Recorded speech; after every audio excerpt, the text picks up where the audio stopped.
Welcome to this week's episode of Humans in 5. Our brains are so incredibly powerful, there are lots of tricks they pull that we often take for granted.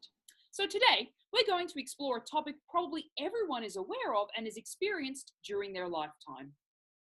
Today we're going to talk a little about the placebo effect. We've almost all heard of this before. It's when we take a medication or a remedy that has no actual power or ability to treat our illness, but lo and behold, we start to feel better immediately.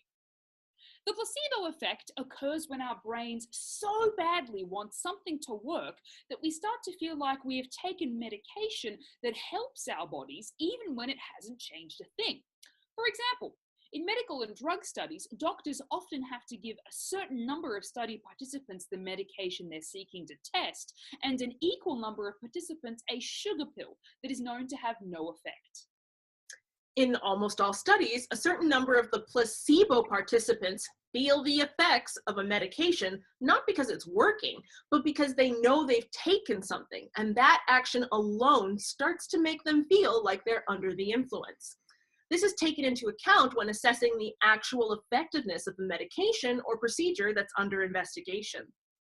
Now, as we've said, many of us are aware that this placebo effect can happen, but there are actually other related tricks our brain can play on us that we may be less aware of.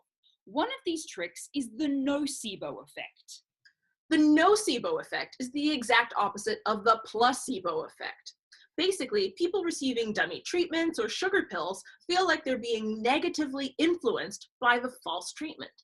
Some people may actually experience real physical symptoms that aren't necessarily expected.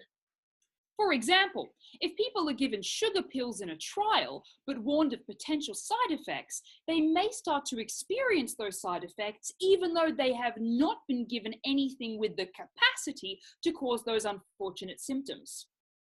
In both cases, it's a bit of a reflex to think either the placebo effect or the nocebo effect is something negative.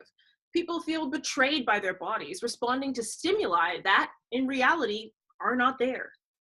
However, in medical context, the placebo effect can be extremely important. As some conditions are difficult to treat, if at all, this effect means that doctors can still help patients by giving them something. It may just be a sugar pill, but the placebo effect means that these patients can still have some relief. This is reinforced by the fact that even when we know we've been given a placebo, it can still work. We can be fully aware of the fact that a treatment is not proven, and yet our brains can still fool us. If even a part of us believes it might work, it can actually have positive effects. The placebo and nocebo effects show us that our brains are always in control and can trick us even when we know we're being tricked. Thanks for watching, and we'll see you next time on Humans in 5. And don't forget to subscribe!